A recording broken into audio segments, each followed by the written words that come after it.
everybody, this is Alchemist 2. I'm actually going to talk about a cassette. Actually, there are two cassettes, but this was the second cassette that Michael had given me. And Michael Badger is a friend of mine. Of course, I haven't met him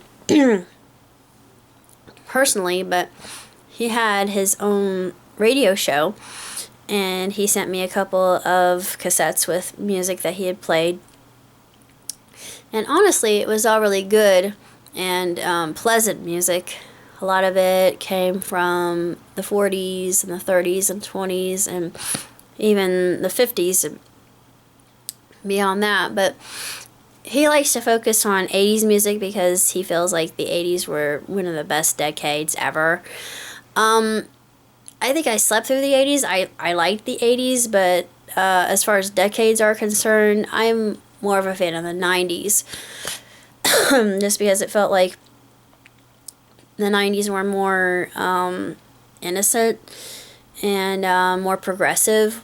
Maybe that's just my understanding, but the 80s were a time where people are more focused on excess and the material world. And I enjoy the 80s, don't get me wrong. I like all the bright colors and spandex, but hairstyle, it just really, I don't know, I'm strange. But yeah, as far as decades are concerned, I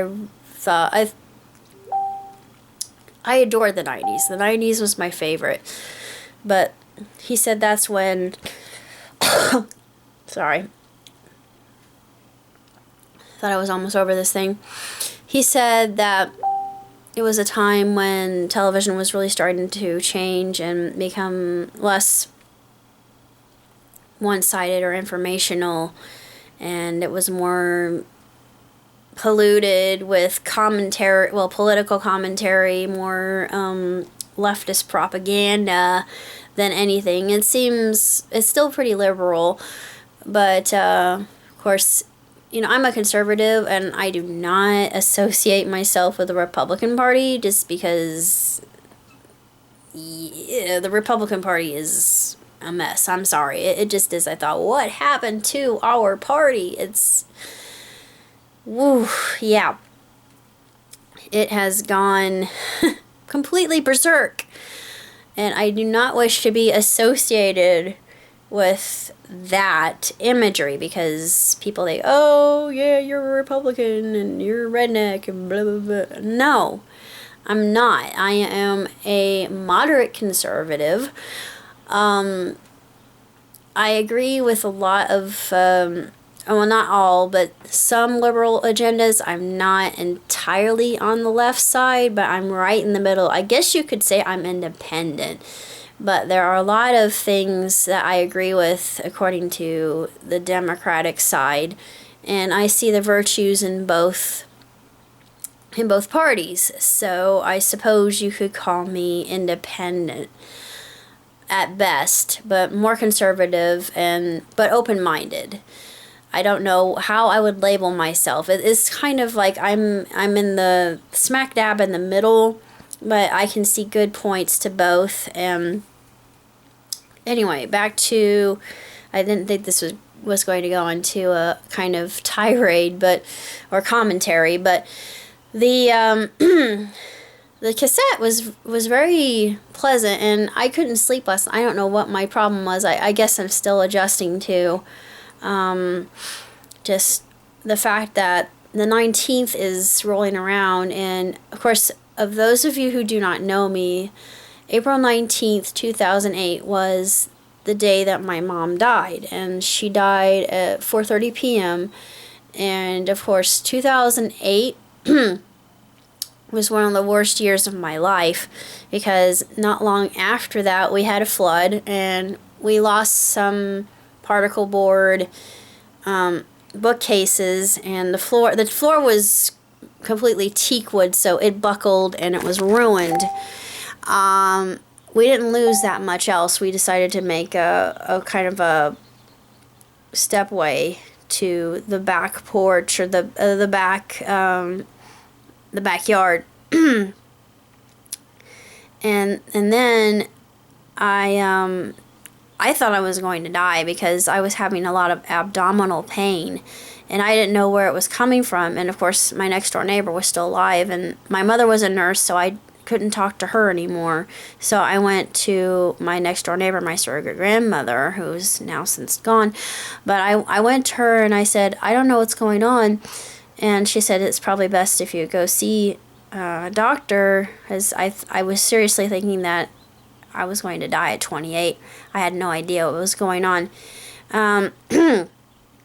Terrible, terrible pain. I thought maybe I had appendicitis, because I still have my appendix. By the way, I'm an oddity, but it wasn't on the correct side where the appendix is actually located. So I ruled that out, and I thought, oh my God, I'm going to die. But even if I'm going to die, I've lived a happy, healthy life, and I've loved and lost, and etc. And 'tis better to have loved and lost than never to have loved at all, as one of my favorite bards said. Immortalized quote. It's probably going to go on my tombstone somewhere.